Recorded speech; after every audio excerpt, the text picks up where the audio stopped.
I think it's also important for everyone listening to understand that there are two separate things that we do in golf. We practice golf, and then we play golf. And the way that you practice golf doesn't necessarily have a massive effect on how you're going to play, because playing the game of golf is very different. How many times have you striped it, just smoked it on the range? Does that mean you're going to go out and shoot under par? Sometimes you hit it great on the range, you shoot 75 and you drive home and you're like, dude, I can't hit it any better than I hit it on the range today, and I played terrible. And then there's days where the warm-up isn't necessarily great, and you go out and you shoot one under and you're like, this game is so amazing. Crazy, right? I didn't really hit it great on the range, and I went out playing. So playing golf is far more important than practicing golf. Hello, everybody. Per usual, we would like to give a big, warm welcome to one of our favorite sponsors on earth, Topgolf, for bringing us peach ice cream in Augusta, Georgia. Thank you for all you do. Part 3 podcast. Let's fucking go. Stephen Malbon. Oh my goodness. Let's get right into it. Put him down for the birdie, dog. Just a bit outside. Gang is back together. Somebody give me your fucking putter. Hoard the putt in. I had to make it. Hello, everybody. Welcome back to the world famous Part 3 podcast. I'm one of your hosts, Stephen Malbon. J.R. Smith is on a plane heading to meet us in Augusta, and we are here with the one and only Mr. Claude Harmon. That is some intro. J.R. says it's the Mr. Rogers. I mean, that is some intro. I've done this before a few times. How are you, man? I'm good. It's it's the first major of the year, Augusta. It's always a fun week, and man, I think golf needs a major. You know, I think with all the shit going on, we desperately need a major. Absolutely. I mean, I think it's couldn't come at a better time. Yeah, I remember being here last year and seeing like the tension and the weirdness, and like everyone just kind of like hadn't seen each other for a while. It was like no one really knew what to do or like something. Summer camp. Summer camp, yeah. And now today, everyone was like normal. And then watching all those clowns at the Golf Channel last year go, oh, so these guys don't hate each other. I mean, yeah. Why would they? Today, Jason played with Cameron Smith, Adam Scott, and Min Woo Lee, and it was like Brooks played with Xander and Patrick Cantlay. I mean, yeah, it's been great. I mean, listen, unfortunately, the way things are in professional golf, there are guys playing on LIV that used to play on the PGA Tour, and there are a lot of people. Like Joe Scavron, who used to caddy for Ricky Fowler, who now caddies for Ludwig Aberg. I mean, Scavy's one of my favorite people. I mean, we sat and we talked for, 20 minutes this morning. It was great to see him. It's been great to see a bunch of the, the caddies and a bunch of the players that you haven't seen before. And, I mean, it's crazy times, but, I think we need a major. Yeah, and then I feel like everyone misses each other. I think we do. I mean, listen, one of the things about, all of my guys went to LIV. That wasn't my choice. They all went there, and I'm a hired gun, right? I'm like a caddy. Yeah. Wherever the player goes, I go. And a lot of the guys that went to LIV, certainly the guys that I worked for, DJ and Brooks, they were on the PGA Tour for over a decade.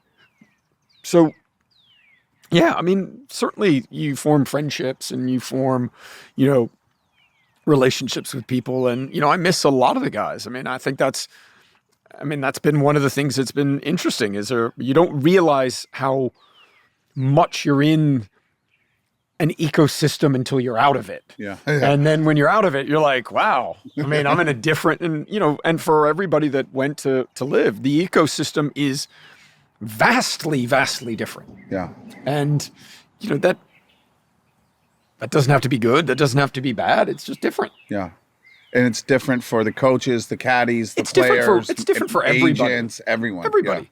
Yeah. It's a different tour, and, it's run differently than, the PGA Tour. And, I don't have a problem with that.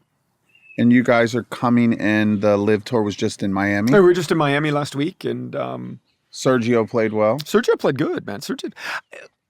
This narrative that I mean, there is a narrative out there that, and it's being, again, this week, guys saying Jon Rahm, isn't competitive. I mean, Jon Rahm won a major last year and on the PGA Tour, and everybody thought he was going to come to LIV and just clean up. Yeah. And I think it just shows you that it's hard to win golf tournaments. And this narrative that, there's a smaller field and all of this stuff. Steve, I've been to every LIV event, and I work with Brooks, DJ, and Pat Perez. And I've been on tour basically my entire life, right? My dad coached Tiger Woods. He coached Greg Norman. I've had a ringside seat for the greatest players of the modern generation. Yeah. Right? Over the last 3 years, I've seen DJ play some of the best golf he's played. I've seen Brooks play some of the best golf he's played. And the guys that I've seen, and the golf that I've gotten to see every single day, week in, week out on LIV is the same golf that I saw on the PGA Tour. Yeah. Same golf. And this narrative that, the fields are bad, you're not playing against the opponents. You're playing against the golf course. Yeah. All we tell professional golfers when they get in hunt is, dude, just play the golf course. Don't worry about if you're paired with Tiger, if you're paired with a superstar, don't get wrapped up into what they're doing. Just play the golf course, because you're trying to beat the golf course, not the guy you're playing with. Totally. So this narrative that, okay, the field's small. I mean, this is the smallest field of the majors. I mean, there's 90 guys winning this week. So this narrative that if it's a limited field and this is an invite-only tournament, Yeah. so the knock against LIV is it's invite, limited field, and I just none of this makes any sense to me, man. I mean, It's like the world that we live in, though. There's so much stuff that just makes zero sense. And when you use common sense, it's like, it's not that different. No, and what I have been saying to everybody over the last 3 years is you don't have to choose between the PGA Tour and LIV. There are people on the PGA Tour, and in my opinion, Jay Monahan was the one that said, no, you have to choose. You have to choose between LIV or the PGA Tour. So he tried to make the players do that. And so there became this narrative that the fans had to do that. The fans had to choose. If you like professional golf, you watch professional golf wherever you choose to watch it. The PGA Tour, DP World, Asia, LIV, Champs Tour, LPGA Tour. All of it. You can watch it wherever you want. And there isn't a litmus test that if you're watching LIV, you don't have to like the PGA Tour. Yeah. Right? I just never got why they wanted you to choose. It's like the politics and it's the same as the politics here. It's There's the no same middle thing. ground anymore. Yeah, there's zero middle ground. Either you hate this or you love this. And if you use common sense and practical thinking and you say, I look at the field at LIV and look at it, and then I go to Vegas, and it's like I see people not going to it because they picked, I love the PGA Tour, and I'm not going to go watch DJ, Brooks, Sergio, Phil. It's like, what the hell? If you like golf, go watch them. But I'm fine with that. If that's what you want to do, right? If you don't want to go watch these guys because they went to LIV and all that, that's fine. But you're doing that for your own reasons. Yeah. Right? Yeah. That's your narrative. Yeah. Right? And then the other thing, Steve, that I think is crazy, you're a part of golf, right? 5 years ago, did you ever hear anybody talk about the product of professional golf? Did you ever hear anybody say we need to improve the product? No. What is the product? How can we make the product better? The product was the product. Yeah. It was the PGA Tour, DP World, Asia. That was the product.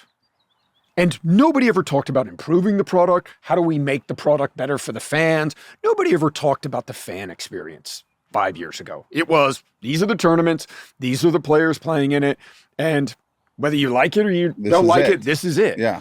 And now, all anyone talked, it's funny, LIV comes on board, their competition to the PGA Tour. Now, all anybody talks about is the product. Well, where were you guys 5 years ago talking about the product? Yeah, but it took LIV, rocking the boat a bit. It took people to have to look at it from a different side and say, even like with Malbon Golf, I'm selling now at a bunch of different PGA merch things, right? Mm-hmm. 5 years ago, I couldn't. No. I want it. They want it. There wasn't an impossibility. So just with LIV doing what they're doing, it has softened it up where it's like, hey, we need to think like differently. So if you look at your brand, like you said, 5 years ago, it was niche, it was cool kids and stuff like that. And now you're selling to the PGA Tour. And I honestly think if a product like LIV doesn't come around, I want it to be now. Do you think you would be? No, I don't. No, because then all of a sudden they started watching, oh, well, LIV's doing this and LIV's doing this. And it's on all of them, from like cash prizes to certain numbered fields to how we look at merchandise to how we work with influencers to how do we do the pro-ams, how do we go global, like all of the things that they're doing. Someone on the other side is like, well, that looks like it's working. We might want to, we might want to look at that. I mean, I noticed since I've been off the PGA Tour that's in the last 3 years, it's as an outsider who's looking in now, it looks like there has been a complete attempt to try and rebrand the PGA Tour's cool factor. Right? The stuff they're doing. And I think that is a good thing. It's like, thank God they're thinking like that. You're in the fashion world. You're in the business world, right? Competition is good. And competition creates pivots. Like you have to pivot. You go, okay, I didn't have any competition now. Okay, now I have to try and figure out where I'm going. I think the problem is the PGA Tour is a giant oil tanker. And it's hard to slow it down and get it to maneuver. Right? And these big, massive, you know that. I mean, when you were starting your clothing company, when you're trying to work and take on, Adidas and, Callaway buying Travis Matthew and Nike and stuff, you have to do things differently than they do. 100%. You can't market the way Nike Golf markets or the way these big companies. You have to pivot and go, okay, we have to be lean, we have to be maneuverable, we have to be fast, we have to try to do cool stuff. And you can try to do it because you're allowed to try. You can fail. It's okay. I can fail. They can't. They put themselves in a certain position where it's like, if we try something new and weird and it doesn't work, people are going to look at us funny. Where me, it's like, I have no other option but to try shit. You have to. There's no other choice. And like you said, the oil tankers, like big boats take slow turns and little speed boats are just flying by. And that's it. They get so and you can just stuck. fill them with just gas just go. and just go. Yeah, and you can just make decisions. I can do things like, like I was saying with that photo shoot with Mark. It's like, I'm doing full production, Jason Day. We do photo shoots with Jason Day, video, TV commercials with Jason Day. We shoot for 45 minutes. 2 people, a stylist and a videographer. How long did that used to take? Well, it would take 2 8-hour days and with 70 people. And it would be millions of dollars of budgets to do a same exact 30-second TV spot, And so it's like, it takes what we're doing to make other people do it. It took what LIV's doing to make other people do it. And it's the best thing for golfers. It's the best thing for the fans. It's the best thing for the players. When I'm watching the purses go up and they used to find X percentage of the money and give it for prizes, and that X got a 0 put on the back of it, and it got substantially more money was found. That's a good thing. Well, we've talked about this. I've always been fascinated that there is a segment of the golf population that want golf to be the only thing on the planet Earth that doesn't change and doesn't evolve. There is this kind of constant, in my opinion, this Truman Show, like, well, it's got to be like it was back then. And I have said this for a long time. I don't want to be a part of a sport that is constantly looking backward. Frank Nobilo, when he used to do Live From, he would say, when they do Live From any of the majors, he would say every single night we would spend sometimes half of our airtime talking about the past, talking about what players did at this golf course in the 40s and the 50s and the 60s and stuff like that. That doesn't happen. You watch the Super Bowl, they might make an homage, but they're not spending the majority of the time talking about in the 40s, in the 60s, what the Super Bowl was like when the Chiefs met this team. Yeah. They're talking about what's going on today and now. And I've just always been fascinated that there is this want for golf to not evolve, to not change. You know, I think the Discovery, properties have done have been a big part of no dress code, music, have fun, right? Enjoy your time on the golf course. I remember talking to Michael Jordan about that. He was a member at the Floridian before he built the Grove. And you know how MJ plays. He plays with there's 8, 9 guys. Everybody's got their own card. Everybody's got their own music. And I remember him telling me, he was like, listen, I know this isn't the way everybody likes to play golf, but it's the way I like to play golf. And I want to have fun when I'm playing golf. He's like, I grinded my ass off in the NBA for X amount of years. He's like, golf for me is fun. Yeah. I want it to be fun. And I think that, golf is supposed to be fun. It's a game. Yeah. Right. And I think there are a lot of people that take golf way too seriously. I don't see a lot of people having fun when they play, and it should be fun. Yeah, it's little things like I was saying earlier, it's like just hitting shots is really fun. Keeping score is not fun. Grinding and, whether if I shoot 70, I don't feel any different that night at dinner if I shoot 80.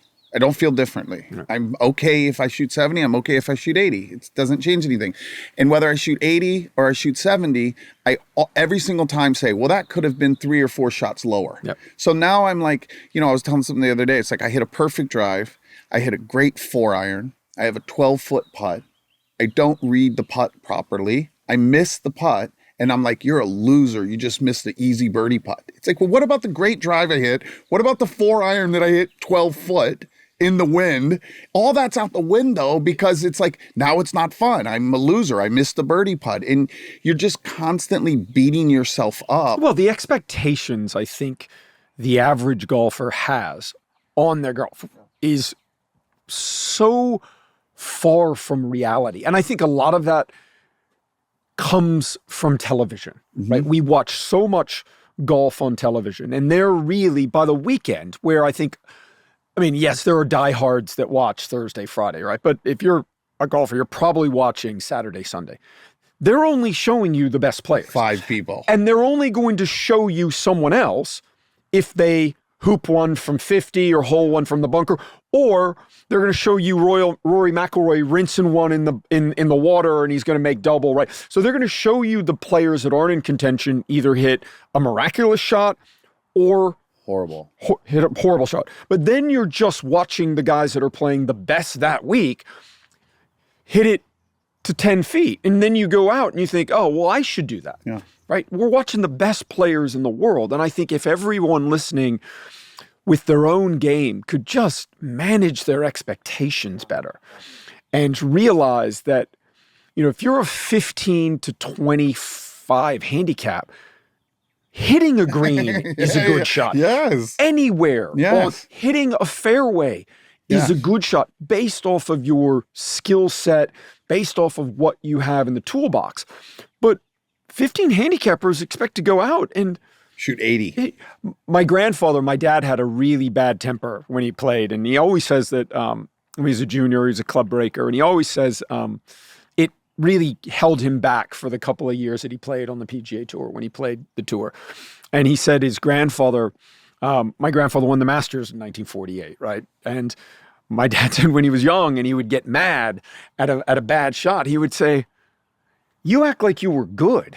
You were never any good. Why are you getting so mad? He's like, I won the Masters and I don't get mad. Yeah. He's like, you've never, as a junior, he's like, you've never really won anything. And you get so mad. Totally. You get so down on yourself. And I see so many players that I teach, whether they're competitive golfers or whether they're just regular recreational golfers, that they're so hard on themselves and they expect every shot to be perfect.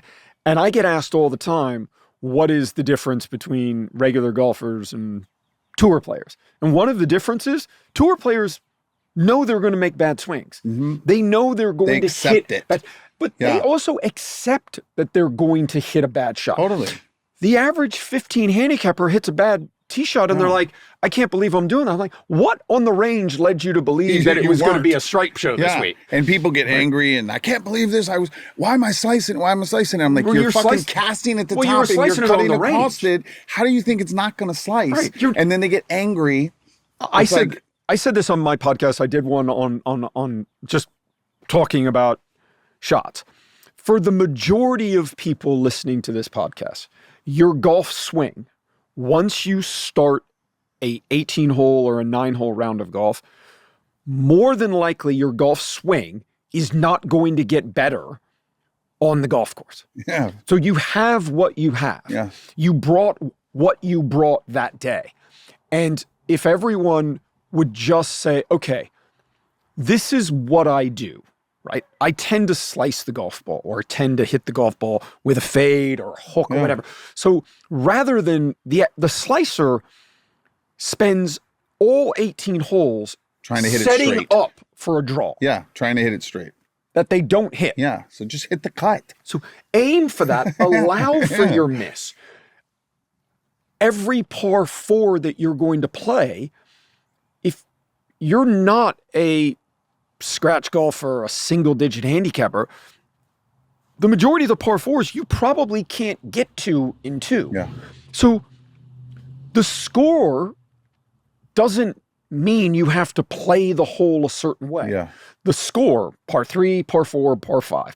And I say this to all the juniors that we work with. If you look at a scorecard, think about how small the box is for the score.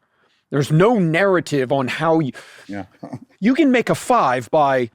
I remember right before the U.S. Open in 2000, when Tiger shot a zillion under, he was playing he's playing at Rio Seco with Adam Scott. Scotty was still playing on the European Tour. And Scotty was a stud, right? I mean, he was a superstar. And Tiger said, I'm going to see what the kid's got today. And he said, hey, let's play for some money. We're going to play, get a game. And Rio Seco, the 9th hole is this crazy long par 5. And it's blowing a ton. And Tiger hits one so far offline into the desert, right? Re-tees, hits driver off the deck, runs it up there. I mean, we're talking like the hole's almost 600 yards. Okay, it's a little downhill and we're a little bit at altitude, but he hits one sideways, out of bounds off the tee, smokes driver, and then just hammers driver off the deck and holes a 30-footer. Par. Yeah. Right? Yeah. Didn't look anything special, right? But my point is, so if your driver isn't great, maybe hit an iron off the tee, get the ball in play. And if it's a par 4, say, listen, I'm going to hit an iron, then I'm going to hit another iron, then I'm going to hit a wedge, and I'm going to try and get out of here with a par, but I'm not going to make a bogey. I'll take a bogey better than a triple. And everyone listening to this podcast, for the next 365 days, you made more bogeys, your handicap would plummet. Not more birdies, not more eagles, just make more bogeys. If you're a 15 to 25 handicapper, the way your handicap is going to go down is to make more bogeys and just eliminate making the big numbers. Yeah. But you make a double or a triple and you're not going to make 6 birdies to recover from that. Yeah. Rory McIlroy goes out and shoots 39 or 40 on the front. He is 100% looking to shoot 28 or 29 on the back. And he has the ability and the firepower to do that. The rest of us just don't do that. So manage your expectations. Get the ball in play. If you get it in trouble, get out in under 1 stroke. Get it back into the fairway. If you have to pitch out backwards, diagonally. Yeah. Richard Bland, who plays on LIV, he was practicing at my dad's place in Florida, which at the Floridian, which I run. And he was there for like a month. And we've got a bunch of juniors, and I had him talk to the juniors. And he said something that I've been saying a lot. And he said, listen, if you hit it in the trees, if you hit it off the tee or you get into trouble, and you're going to try and hit kind of the hero risk, reward, miraculous shot. Say, okay, if I had 10 balls from this lie and I'm going to attempt this shot through the trees, could I get 5 of them on the green? So could I get half from this lie on the green? And if the answer is no, then chip out. Then get the ball back in play. Yeah. Take your, and don't compound a bad shot or a bad swing by making just a horrendous mental decision. And, golf really is a simple game that confuses intelligent and smart people. Whether you're a world-class athlete or a podcaster, we all understand the importance of mental and physical well-being and proper recovery for top-notch performance. That's why we are excited that Unified Healing is sponsoring this episode of the Par 3 podcast. What is the EE system? Unified Healing is a new and super innovative global network of wellness centers powered by Energy Enhancement System, or EE system. If you haven't heard of the EE system yet, you'll want to listen up. This technology promotes wellness, deep relaxation, purification, and rejuvenation. Whether you're in California or hundreds of other locations across the globe, access to a center is easy and affordable. Interested in experiencing the EE system technology for yourself? Go to unifiedhealing.com/par to learn more and find a center near you. That's UNIFYD healing.com/PAR. No material or testimonials on the Unified Healing website are intended to be viewed as medical advice or the substitute for professional medical advice, diagnosis, or treatment. Always seek the advice of your physician or other qualified healthcare provider with any questions you may have regarding a medical condition or treatment, and before undertaking a new healthcare regime, including the EE system. I think it's also important for everyone listening to understand that there are 2 separate things that we do in golf. We practice golf, and then we play golf. And the way that you practice golf doesn't necessarily have a massive effect on how you're going to play, because playing the game of golf is very different. How many times have you striped it, just smoked it on the range? Does that mean you're going to go out and shoot under par? Sometimes you hit it great on the range, you shoot 75, and you drive home and you're like, dude, I can't hit it any better than I hit it on the range today, and I played terrible. And then there's days where the warm-up isn't necessarily great, and you go out and you shoot 1 under, and you're like, this game is so amazing. Crazy, right? I didn't really hit it great on the range, and I went out playing. So playing golf is far more important than practicing golf. Yeah, having a good golf swing means that it's going to be easier maybe, but you can have a really good, listen, the players that I work with and the players that I've worked with over my career, Dustin Johnson, Brooks Koepka, Adam Scott, Darren Clark, do you think the warm-ups are bad? And they don't go shoot 66 every time with a Ferrari. Golf is with really a Ferrari, hard. right? Yeah. With the fastest car.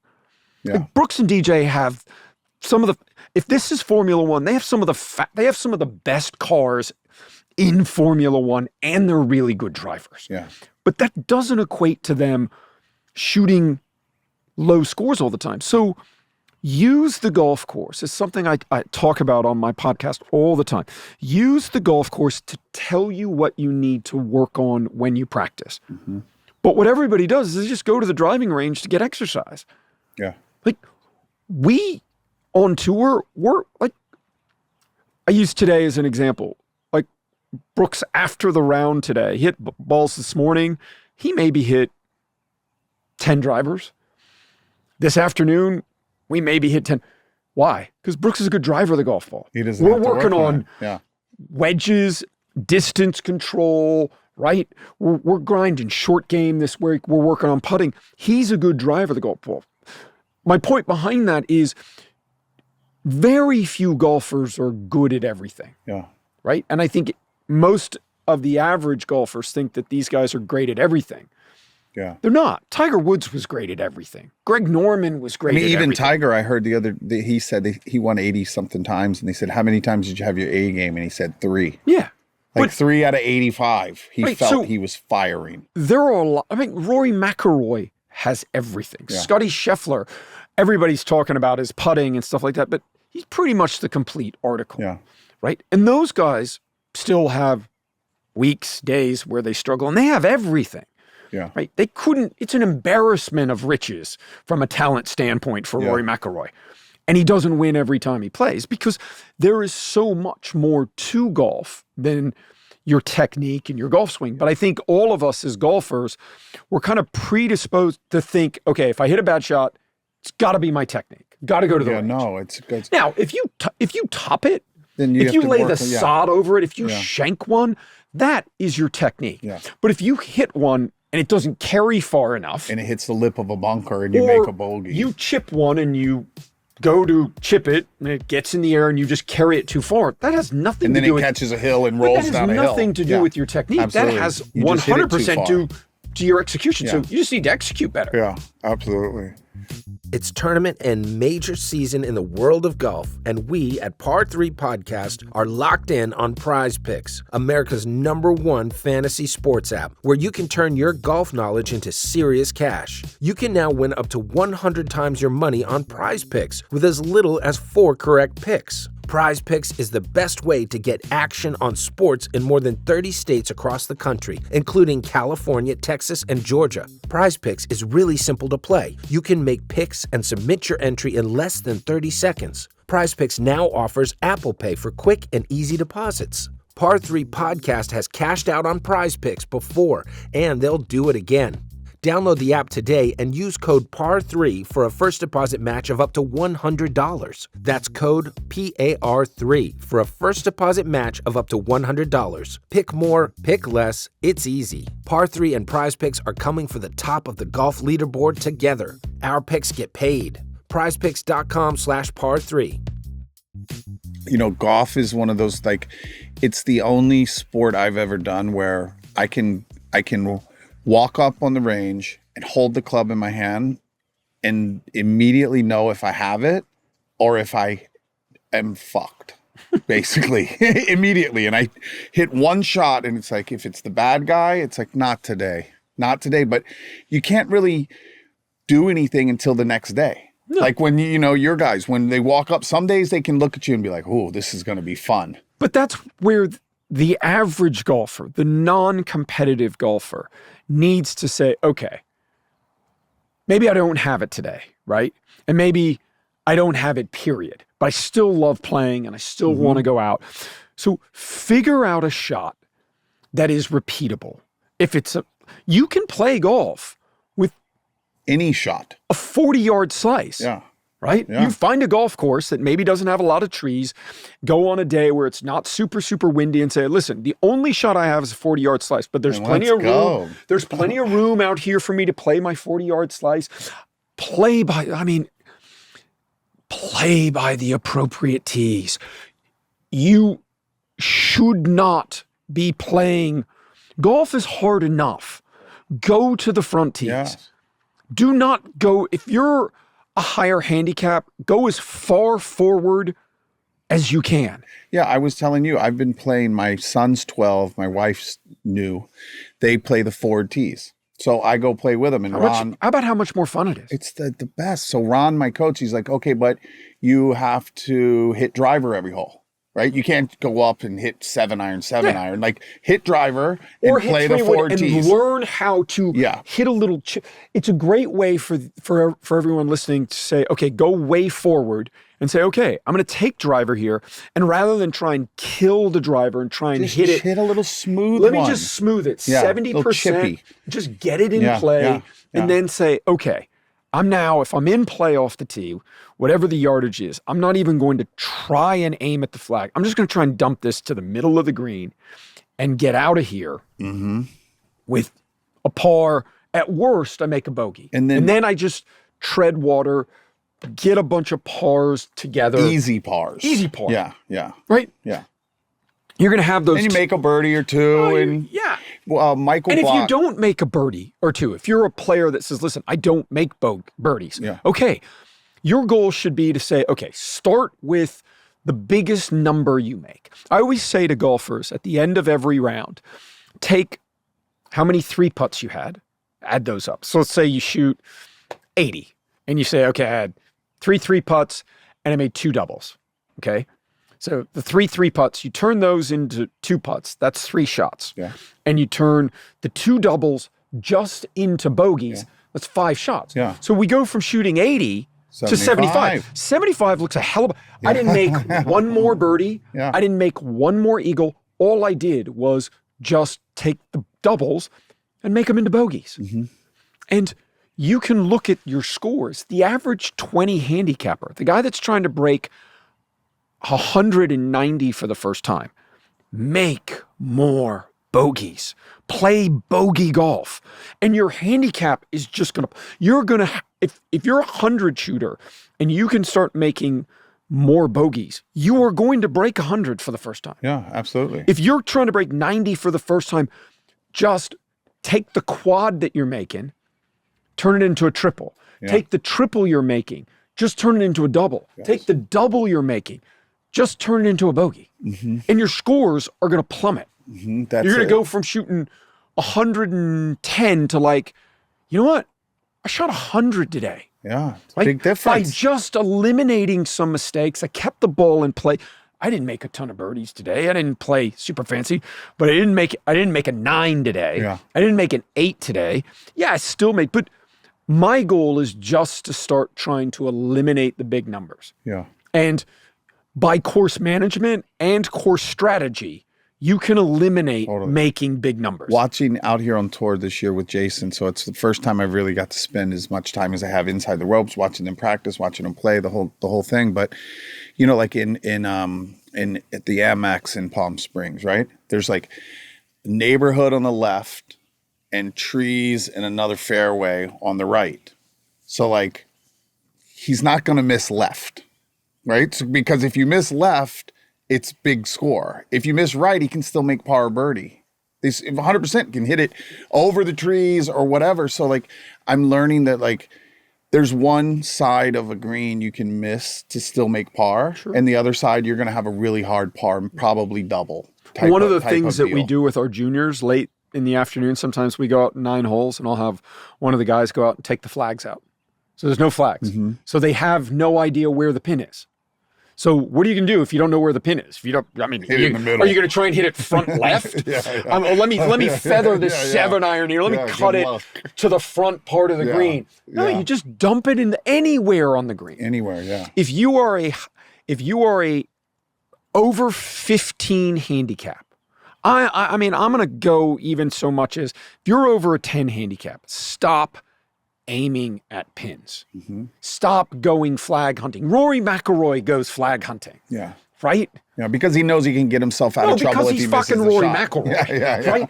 Rory McIlroy goes flag hunting. Scotty Scheffler goes flag hunting. Right? There are accessible pins for them. Right?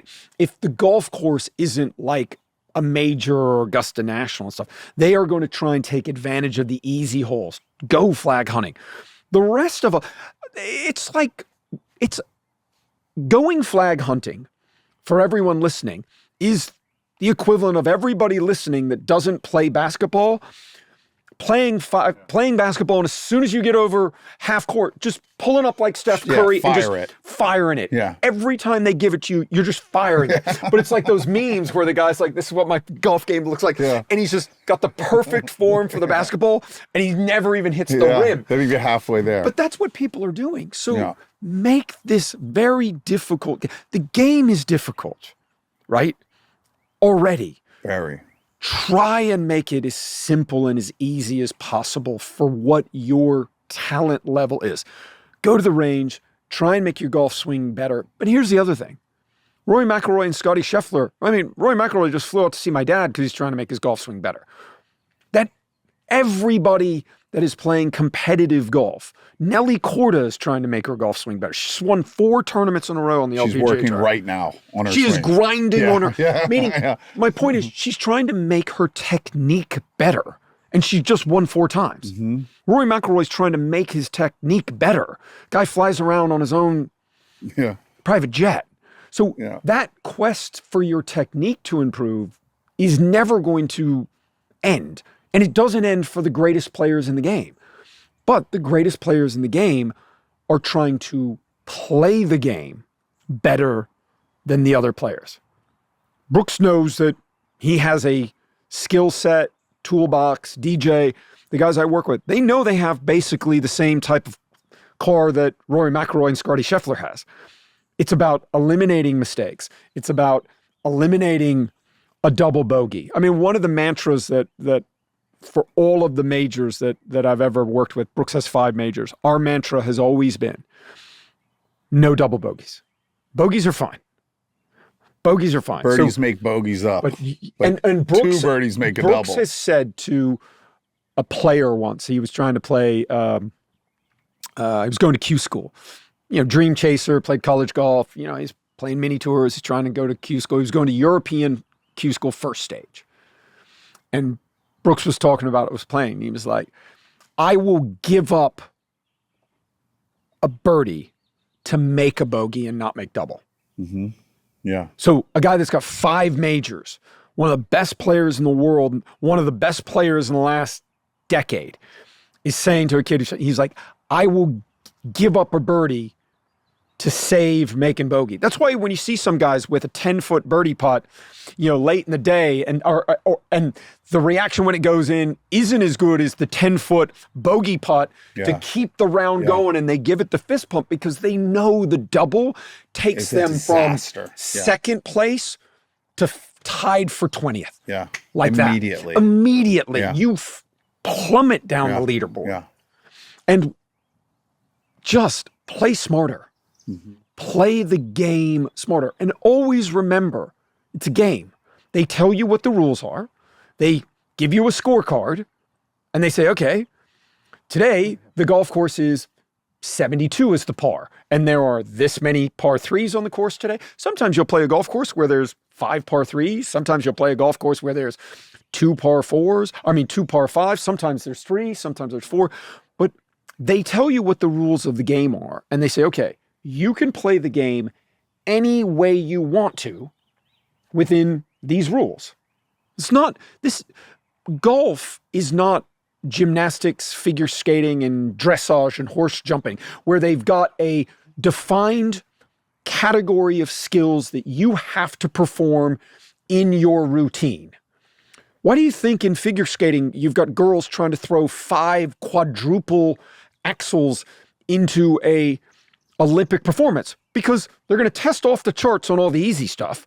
They're going to get, and how many times do you see a gymnast do the floor exercise and they say, listen, her interpretation, her theatrics, her emotion isn't there. She can do the jumps. And then you see a girl that's like, she's like a ballet dancer. She's like an opera singer. She just doesn't have the firepower that some of these other girls in this competition have. So she's got to try and win it by song.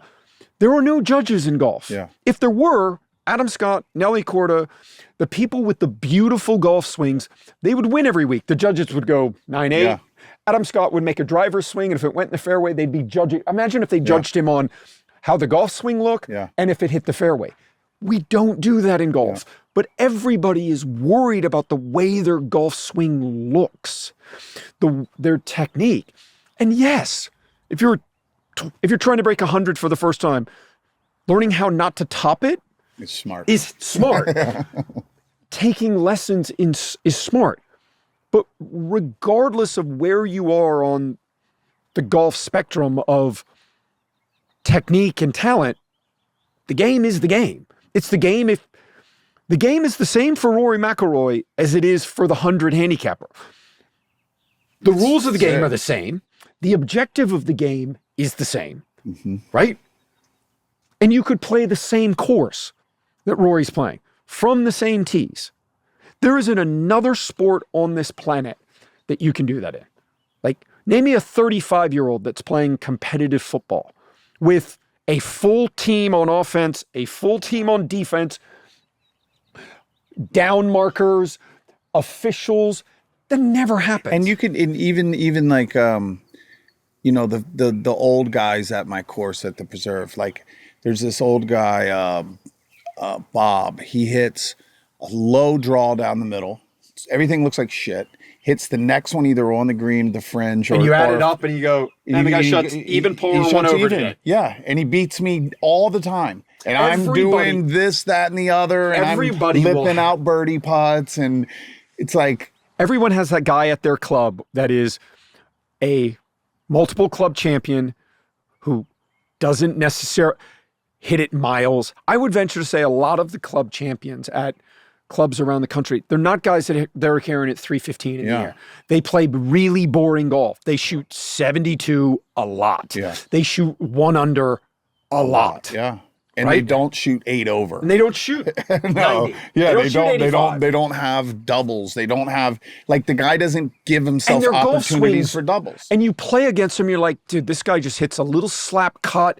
He hits a little slap draw. He doesn't even make a big backswing, and it drives you crazy. You're like, dude, this guy never misses a fairway. I'm hitting it 30 past him, 40 past him. Guy beat me in the club championship this year. He beat me there last year, and I'm sitting there going, I've got the Scotty Cameron with my initials on it. This guy's using old equipment. I've got all the cool shit. I've got all the stuff from the tour van. And this guy wins everything he plays in because it's like the guy, that guy is, I played tennis in high school. It's the guy that just pushes the ball back. And you've got the big ground strokes. Just wait for you to make a mistake. And you're just, he's pushing it back and it's not even deep. And you're going for big forehands and it's just unforced error after unforced. That's it. In tennis, they have a stat called unforced errors. And at the end of every match, they're looking at how Novak Djokovic, what's the percentage of winners to unforced errors? If he's got a ton of unforced errors, he can't he can't get enough winners to do the unforced, to cover it up.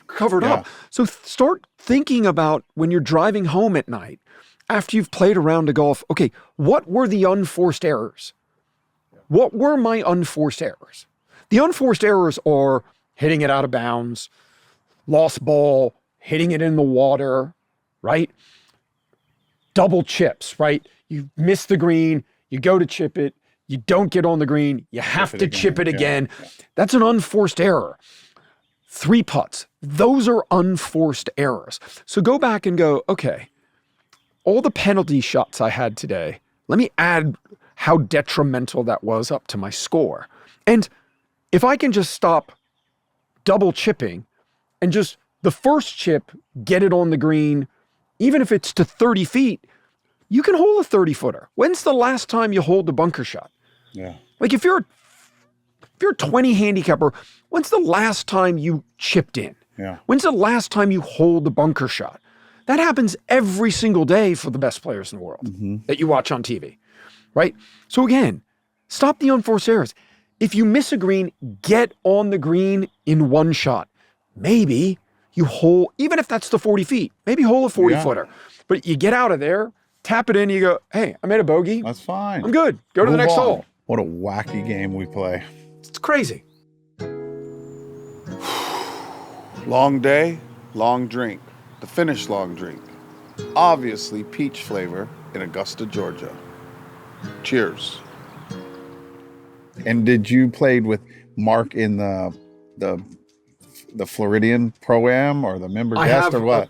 You played with him once. One of my best friends, one of your best friends, Mark Wirtz, I have played with him. And you know, Mark is a great example of hope springs eternal. Mark always thinks that this is the day. And I love that about him. I mean, he's positive and, you know, he goes out and, you know, he wants to hit good shots. I mean, golf is I am always fascinated. I am immersed in golf, right? My grandfather won the Masters. My dad's Butch Harmon. All of his brothers were golf instructors. My Uncle Craig was the head pro at Oak Hill, where Brooks won the PGA last year for like 42 years.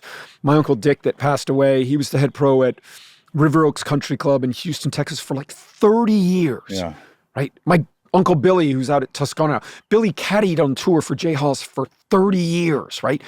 I've been doing this my whole life. I try and get away from golf when I can because it's all encompassing. And I am just fascinated by people like yourself and, you know, our good friend Mark Works. Golf is it is in your DNA. It is part of your life. Yeah. And it's so important to you. Yeah, I mean, obviously the business standpoint, but golf is part of the fabric of your life. Yeah. And I think that's one of the great things that it is the type of sport that is just, it's all consuming. It really is. And it's so all consuming for me that people ask me, I mean, I play golf maybe once a year. People say, hey, do you want to play golf? And I'm like, I just want to try and get away from it. And Michelle, we said, I told her that we were up in Pebble, and I said, I'm playing 36 today. I'm playing Preserve in the morning, MPCC in the afternoon. She goes like, someone would have to pay me a lot of money to do that. Like, that sounds horrible. Well, when people ask me what my favorite golf courses are, my favorite golf courses wouldn't be what you think they would be, but they are golf courses where I have had amazing experiences with people that I love and like to be with. And for me, golf isn't about the golf course, right? People always say, I mean, obviously your favorite golf course is probably Augusta National. I'm like, no, one of my favorite golf courses, my two favorite golf courses are Cruden Bay in Scotland, which is north of Aberdeen. I used to live there and have spent so many amazing. I've been there on a sunny day with cool friends. I've been there on a horrendous day, but it's not Carnoustie. It's not St. Andrews. It's just kind of a hole in the wall. But you love it. But I love it. Yeah. And then my other second favorite, golf course is Les Bordes in France, outside of Paris. Why? Because Mark Wirtz and I, one of my best friends, we went there in 2002 and had just the most amazing weekend there. It's Baron Bix. Have you not played it? I mean, there isn't a golf course on the planet Earth that is more up your alley than Les Bordes in Paris, or outside of Paris. It's about an hour and a half. The clubhouse is an old French chateau. Baron Bic, it was his hunting estate. Oh, wow. And he wanted to build a golf course, and it could be one of the hardest golf courses, but it is just a magical place. And I remember less about the golf course and more about the time that Mark and I spent there, Yes. the experience of us being there. So for me, golf is about people. It's about the people you play with. It's about those 4 or 5 hours that you get to spend time with people you like, Absolutely. that you enjoy. And yeah, I mean, if you're on an amazing golf course and it's an amazing setting, I mean, one of my favorite golf courses is Sand Hills. Have you played that one in Nebraska? Core Crenshaw out in the middle of nowhere. See, I could drop you there. I could kidnap you, blindfold you, take you to the middle of the golf course, take the blindfold off and say, where are you? You would figure it out. You would have no idea. You could be in Ireland, you could be in Scotland. And again, I got to go there once with Ben Crenshaw. He designed the golf course and walked and played 18 holes there. And he told me about how they designed the golf courses. I was like, this is one of my favorite parts of the golf course. He's like, yeah, the dogs found this. We lived here in a trailer for a year on this property in the Sandhills of Nebraska. And we spent a year. They had in the clubhouse, they call it a constellation map. I think they had over 100 holes routed. Jeez. And it is just the coolest place. But to get to go there with Ben, who designed it, and we were in this cool part of the golf course, like a 3-hole, and he was like, yeah, we didn't know this part. The dogs got lost, and we called them, they were barking, and we went over to this area, and there was like, and we looked at each other, and we went, oh yeah, I can just see a hole up there. But the 17th hole at Sandhills is it's like their signature hole. It's like a par 3. It's not very long. A tee box, you go over some dunes, and then the green is kind of set in these dunes on this hill. And I said, the cool thing about this golf course and this hole is it looks like it's been here forever. And Ben said something, and I've never forgot. He goes, it has been here forever. We found this. He said, the only thing we did was we came in and we pushed up a little bit of dirt in that area there. But the green, we made a green up, but it was flat. We found this. Mm-hmm. And I thought that was such a cool way of talking about golf course architecture. Yeah, we found this. Yeah. We Left found it this like hole. it was. We didn't design this. The hole was already designed. We just found this. Yeah. You said start here and end here. Yeah. And so that was another one of my favorite golf courses because that day was just so magical to be there. I didn't care and don't even know what I shot. But I'll always remember that because I got to spend a day on a golf course and Ben Crenshaw and Bill Core. I mean, I think they're my favorite designers. I mean, Friar's Head, if you've Love Friar's Head. Love it. Their design aesthetic, Yeah. I really, really love. So to get a day with an icon like Ben Crenshaw, who's just the coolest guy anyway. I saw him right? yesterday with the little eclipse glasses Dude, on. I saw him the photo. today, and he's just like, I mean, to me, he's like the Willie Nelson of golf, Yeah, he is right? cool. He is as cool as they he's get. just like a old school throwback. But that day to me was just so magical to just have him tell me about how he designed this golf course. It was just so fucking cool, man. That is about as cool as me sitting here with you and getting my head filled with how I'm going to get better at golf. Thank you for coming, buddy. Listen, man, you are doing some really, really cool stuff. And, it's been, for those of us that are outside of kind of what you're doing, watching like what you do and how you have come into the golf space has just been, I mean, and anytime I'm anywhere in the world and someone's got a Malbon golf bag, I've sent you a ton of pictures from Asia this year. I'm like, Asia knows what's up with Malbon and stuff like that. But honestly, man, I think the stuff you're doing, the podcast, but just everything, you've brought a very, very cool, refreshing kind of new take. And the thing I love about it is it's so new, but it's not. Yeah. Like a lot of the fits and a lot of stuff. I mean, the stuff you're doing with J Day, I'm like, I wore that shit. I mean, Freddie Couples, my dad and my uncle Dick used to coach Freddie Couples. He used to give me the Walking Man Ashworth shirts with the huge Ashworth logo from the 80s and the 90s. And I think some of the stuff that you're doing, like with J Day, I'm like, yeah, I mean, I grew up on that that's what I wore. Stuff too. I wore that stuff, the big sleeves and stuff like that. Those big wind shirts. And Jason loves all of that. It's been great.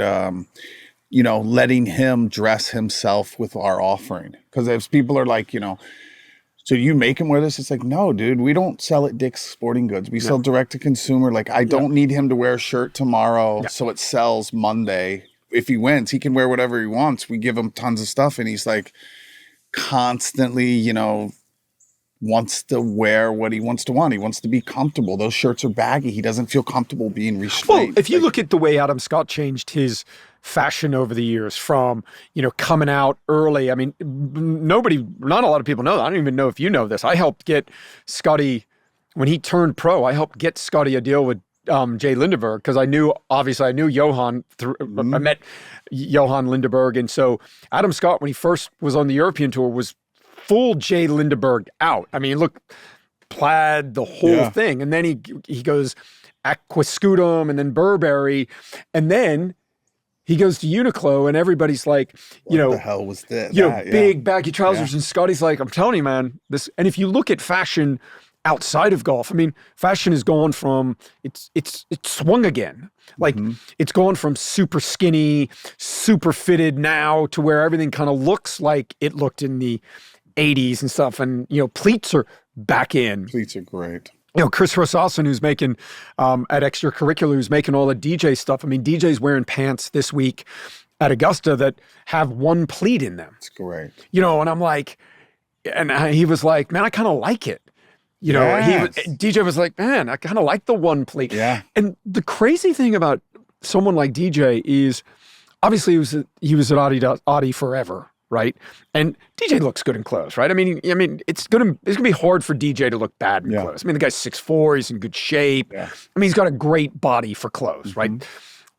The opposite of someone that's short, right? But he wants to look like, as soon as his Adidas deal was up, right? What shoes does he go to?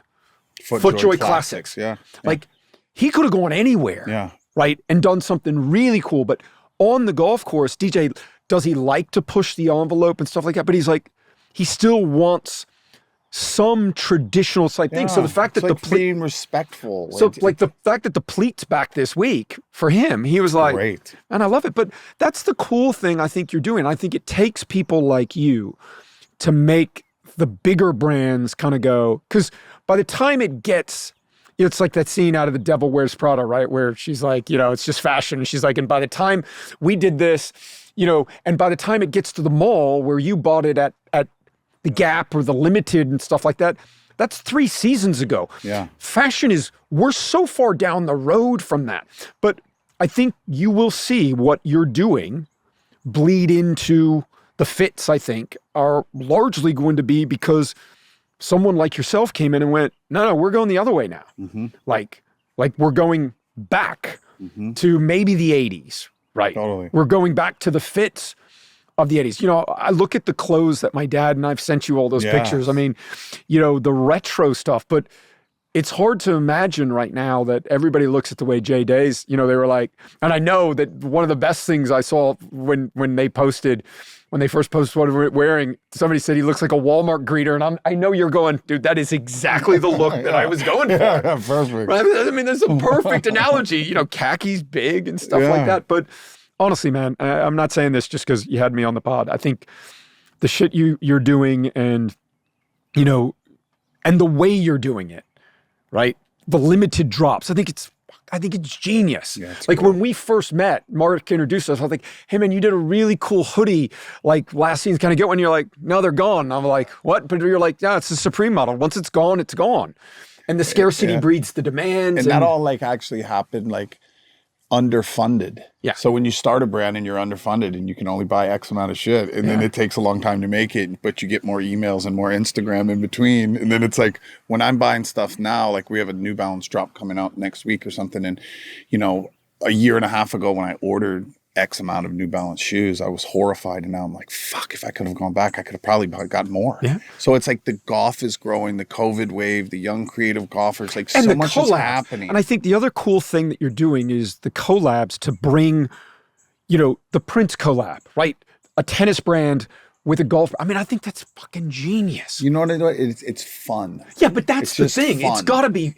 Like, it's fun. It's got to be fun. And you can, I mean, and I was looking at the way J-Day was dressed on the golf course, on the range at Augusta today, and I was like, I'm here for it. Yeah. Like, there's space for that. Yeah. Right? It doesn't have to be the same thing.